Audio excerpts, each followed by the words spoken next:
नमस्कार दोस्तों, स्वागत है आपका भजन ज्ञान चैनल में। व्याध कहने लगा, हे महात्मन, भगवान विष्णु की महिमा का वर्णन और वैशाख धर्म क्या है जिससे भगवान प्रसन्न होते हैं। व्याध के इस प्रकार पूछने पर मुनि कहने लगे, हे व्याध, भगवान विष्णु सर्वशक्तिमान, निर्गुण, निश्चेष्ट, विश्व सच्चिदानंद स्वरूप हैं और संपूर्ण चराचर जगत के स्वामी हैं। अब मैं उनके लक्षण बताता हूँ, जिससे उत्पत्ति, स्थिति, संहार, आवृत्ति, नियम, प्रकाश, बंध, मोक्ष और वृत्ति होती है। पंडित लोग उसी ब्रह्मा को विष्णु कहते हैं। ब्रह्मादिक देवता सब उन्हीं के आश्रित हैं। वेद, स्मृति, पुराण, इतिहास, पंचरात्र और महाभारत भगवान के ही आत्म स्वरूप हैं। इनके द्वारा विष्णु भगवान को जाना जाता है। उनके जन्म, कर्म और गुणों का ज्ञान होने पर ही प्राणी को मोक्ष प्राप्त होता है। वे समस्त चराचर में व्याप्त हैं। प्रत्यक्ष रूप में आगम अथवा अनुमान द्वारा बल, ज्ञान और सुख में प्रथम मनुष्य को जानना चाहिए। उससे 100 गुना राजा होता है। तत्वाभिमानी देवता उससे भी सहस्त्र गुणे होते हैं। देवताओं से सप्त ऋषि श्रेष्ठ होते हैं।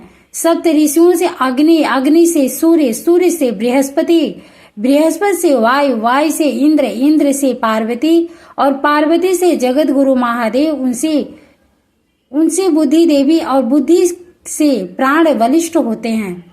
प्राण सबसे श्रेष्ठ है। यह समस्त जगत प्राणात्मक ही है। उसी से ओत प्रोत है तथा वेष्टित है। वह नील मेघ के समान प्रभा युक्त अभी सबका आधार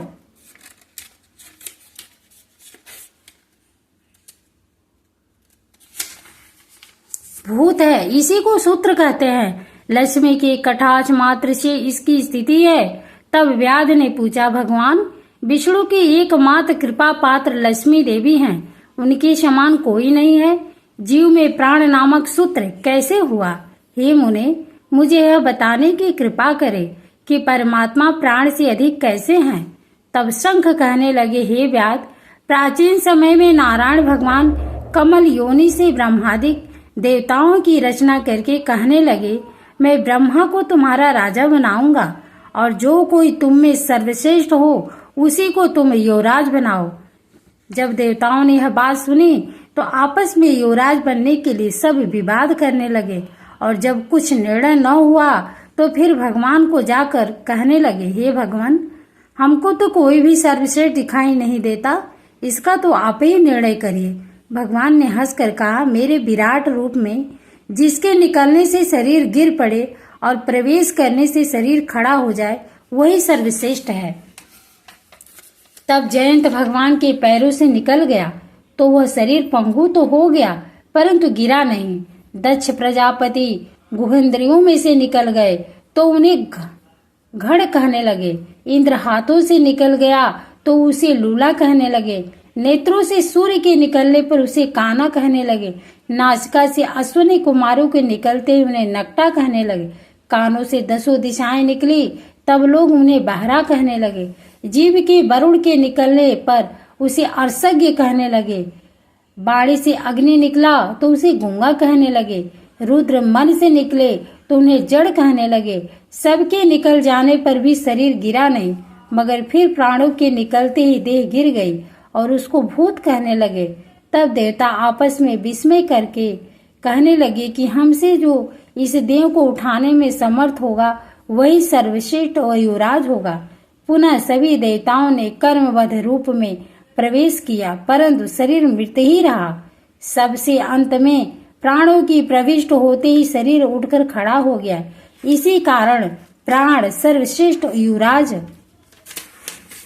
बनाया गया। प्राण के समान के लिए सब सामवेद का गान करने लगे। प्राण के सम्मान के लिए सब सामवेद का गान करने लगे। इसलिए स्थावर और जंगमात्मक के लिए यह सृष्टि प्राणात्मक है। प्राण ही जगतपति है। प्राण बिना जगत कुछ भी नहीं। शंख मुनि के इन वचनों को सुनकर उस व्याध ने पूछा, हे देव, आप प्राण की उस महिमा का वर्णन करें जो कहीं भी विदित नहीं है। तब शंख मुनि बोले, एक समय प्राण भगवान का पूजन करने गंगा तट पर गया वहां ऋषि मुनियों के साथ धरती को हल से शुद्ध किया। पृथ्वी के नीचे कर्ण व ऋषि समाधि लगाए बैठे थे। वे हल से खींचकर बाहर आ गए और सामने प्राण को देखकर श्राप देते हुए बोले, तीनों लोगों से तेरी महिमा नष्ट हो जाएगी और तुझे पृथ्वी पर कोई भी नहीं मानेगा। इस पर प्राण को बहुत क्रोध आया और वो मुनि से बोला, तूने मुझ निरपराधी को श्राप देकर उचित नहीं किया। इसी कारण हे कर्ण, तू गुरुद्रोही होगा और तेरी सभी जगह निंदा होगी। हे व्याध, उसी से पृथ्वी पर प्राण की महिमा लोप हो गई है। कर्ण ने भी सांप के भस्मीभूत होकर अपने गुरु की हत्या कर दी और वह सूर्य का शिष्य हुआ। हे व्याध, तूने जो पूछा था वह सब मैंने बता दिया। अब और क्या पूछना चाहते हैं? राधे राधे। धन्यवाद। वीडियो अच्छी लगे तो लाइक जरूर करिएगा और दूसरों को भी शेयर करें।